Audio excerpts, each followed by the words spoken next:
Assalamu alaikum wa rahmatullahi wa barakatuh, mes chers frères et sœurs. Aujourd'hui, une annonce bouleversante nous pousse à réfléchir.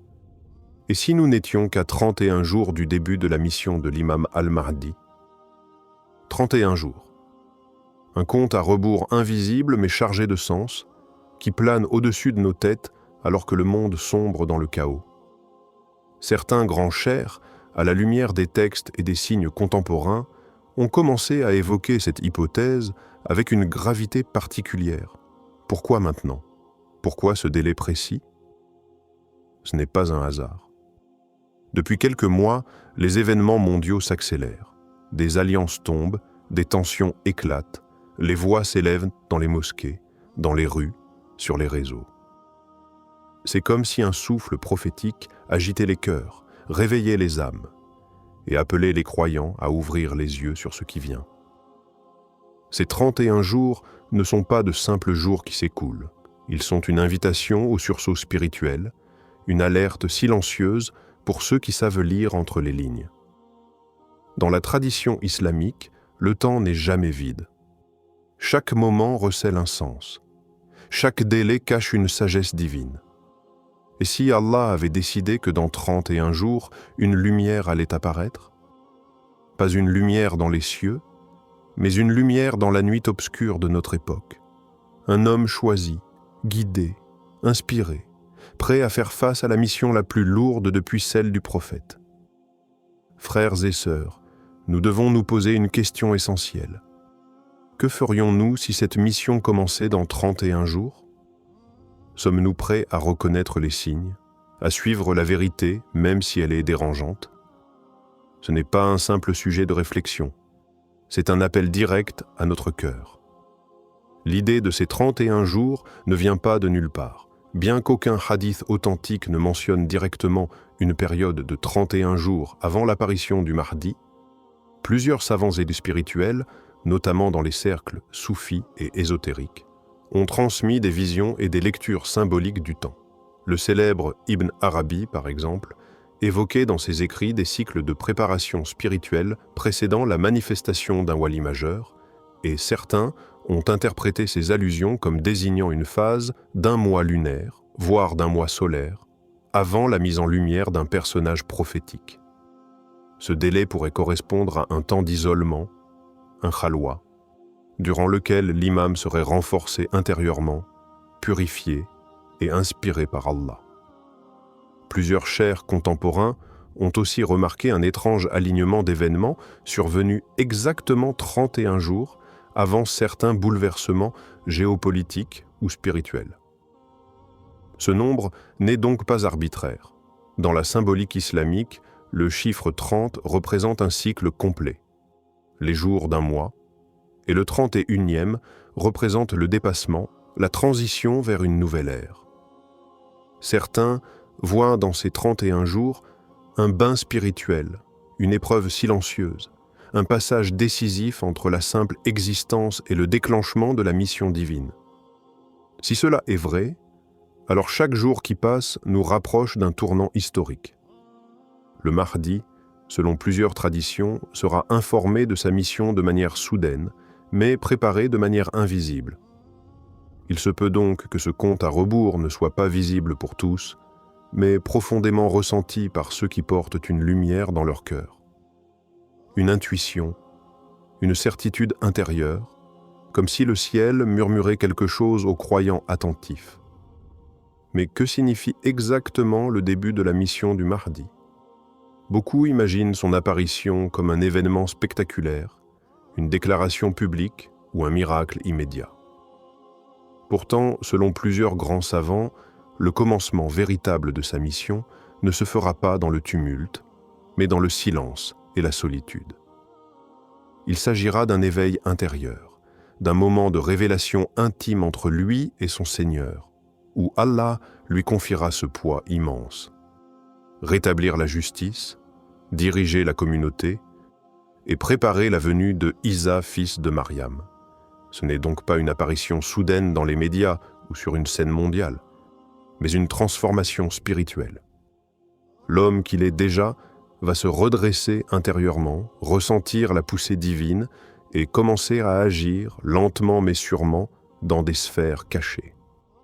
Durant ces premiers jours, il ne cherchera pas la reconnaissance. Il écoutera, observera et se mettra en route vers la Mecque où l'allégeance lui sera donnée selon les hadiths. Il sera encore anonyme pour la majorité, mais pas pour ceux à qui Allah a ouvert la clairvoyance. Et c'est là que réside la subtilité de cette phase. Nous sommes peut-être déjà dans ces jours.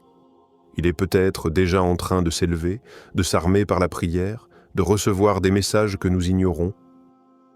Les signes extérieurs peuvent encore sembler confus, mais à l'intérieur, tout bouge. Il devient le Mahdi, non pas par choix personnel, mais parce qu'Allah le guide à chaque étape. Et ceux qui sont sensibles à ces réalités sentent que quelque chose se met en place. C'est comme si une force invisible le poussait vers le devant de la scène, mais lui retarde encore, obéissant à un calendrier céleste. Frères et sœurs, ce début n'est pas visible, mais il est déjà en marche. Durant cette phase silencieuse mais décisive, les ennemis d'Allah, eux aussi, s'agitent. Ils ont étudié les signes, surveillent les régions sensibles et placent leurs agents là où les prophéties convergent. Paris, Damas, Jérusalem, Médine, la Mecque, tout est observé. Ils savent que l'apparition d'un homme juste qui unira les cœurs est une menace directe pour leur pouvoir basé sur le mensonge et la division. Ces puissances, souvent cachées derrière des gouvernements, des institutions ou des alliances militaires, ne sont pas aveugles. Elles scrutent les signes célestes, les mouvements spirituels, les retours aux valeurs prophétiques. L'arrivée du Mahdi n'est pas un sujet de folklore pour eux, mais une réalité stratégique à anticiper. C'est pourquoi certains chers avertis ont déclaré que les événements politiques actuels, en France, au Moyen-Orient ou en Asie, sont liés à des manœuvres visant à empêcher, retarder ou même dévier la mission du Mahdi. Il ne s'agit pas seulement de guerre militaire, mais de guerre psychologique, religieuse et symbolique. Par exemple, la profanation de lieux saints, la promotion de fausses identités religieuses, ou les campagnes contre l'islam traditionnel visent à préparer un monde où le Mahdi serait rejeté avant même d'être reconnu. Mais ce que ces forces oublient, c'est qu'Allah est le meilleur des planificateurs. Le Mahdi n'aura pas besoin d'armée au début. Il aura besoin de croyants éveillés, de cœurs lucides, de gens capables de reconnaître la lumière même si elle apparaît dans l'obscurité. Et Allah, à chaque génération, suscite des hommes et des femmes prêts à porter ce fardeau avec lui. Car la mission du Mahdi, aussi solitaire qu'elle semble, sera soutenue par ceux que Dieu aura choisis à l'avance. À mesure que les jours s'écoulent, une réalité troublante se dessine. Les signes prophétiques se multiplient, mais la majorité continue de les ignorer. Le prophète a parlé d'un temps où les cœurs seraient voilés, où les gens détourneraient le regard même en voyant la vérité.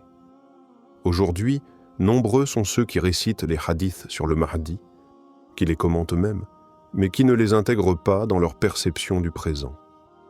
Des guerres éclatent, des alliances improbables se forment, des voix spirituelles s'élèvent, et pourtant, on reste indifférent. C'est là le drame. L'ombre du Mahdi s'étend, mais peu la remarque. Certains chers affirment que des communications spirituelles ont déjà eu lieu, que le Mahdi a reçu, dans la discrétion, des messages de grands savants ou d'Awliya Allah. Pas par Internet, pas par les médias, mais par des voix subtiles, visions, rêves puissants ou rencontres cachées. Et ces messages lui rappellent sa mission, l'encouragent à tenir bon, à se préparer. Mais il ne s'agit pas de précipiter les choses. Le Mahdi attend un signe divin clair, un feu vert céleste que seul lui saura interpréter. C'est à ce moment que l'impulsion sera donnée et ce que le monde pensait impossible deviendra réalité. La guidance viendra comme une vague que rien ne pourra arrêter. Cependant, avant cette explosion de lumière, il faut que les cœurs soient testés. Allah purifie les rangs, distingue ceux qui croient en son projet même sans le voir, de ceux qui attendent uniquement des preuves visibles. Et toi, frère, sœur, es-tu prêt à reconnaître cette ombre qui s'avance, ce mouvement silencieux qui précède la lumière? Es-tu de ceux qui préparent leur âme ou de ceux qui ferment les yeux? Dans l'intimité de certaines mosquées, loin des caméras, des chers parlent entre eux. Ils échangent non des éléments, des signes vus dans des rêves, des récits de disciples, des révélations reçues par des pieux oubliés. L'un d'eux, connu pour sa proximité avec les awliya, affirme avoir vu en rêve un homme, seul, en prière dans une plaine immense. Derrière lui, des ombres s'étendaient, représentant les nations prêtes à se rallier à lui. Cet homme pleurait non pas de peur, mais de lourdes responsabilités. Un autre raconte qu'un message écrit en calligraphie ancienne est apparu entre ses mains en pleine nuit. Le porteur du fardeau a entendu l'appel. Ces chers ne cherchent pas la célébrité. Ils savent que parler de cela publiquement peut provoquer trouble et confusion. Mais entre eux, ils confirment que quelque chose se prépare. Une convergence rare de signes, d'événements et de perceptions. Et Paris revient souvent dans leurs propos. Non pas comme centre de pouvoir, mais comme lieu de passage, point de croisement des forces visibles et invisibles. Frères et sœurs, ce que nous vivons n'est pas anodin. Chaque jour, chaque événement, chaque silence cache peut-être une préparation divine. Le Mahdi n'est pas un mythe, ni une figure légendaire qu'on évoque dans les livres.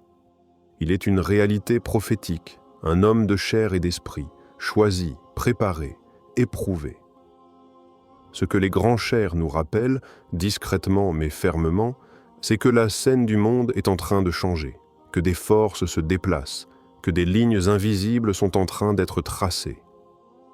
Le message qu'ils adressent au Mahdi n'est pas seulement pour lui, c'est aussi pour nous. Un rappel puissant que le temps de l'oubli est terminé, que la communauté doit se réveiller, purifier ses intentions, revenir sincèrement à Allah. Il ne s'agit pas de chercher le Mahdi avec les yeux, mais avec le cœur. De guetter non pas une apparition spectaculaire, mais un frisson intérieur, un appel profond. Car lorsqu'il viendra, ce n'est pas à travers les médias ou les réseaux sociaux qu'il se fera connaître, mais à travers les signes reconnus par les cœurs sincères. Et si Allah t'a permis d'écouter ce message aujourd'hui, c'est qu'il t'a choisi pour entendre, comprendre et te préparer. N'attends pas que les choses soient visibles pour croire, car ceux qui auront cru sans voir seront les premiers à être bénis. Frères, sœurs, la mission a déjà commencé dans l'invisible. Le Mahdi avance à pas discrets. Prépare ton âme, purifie ton cœur. Car le jour où il sera connu, il sera trop tard pour ceux qui ont ignoré les signes. Que la paix, la lumière et la certitude vous accompagnent.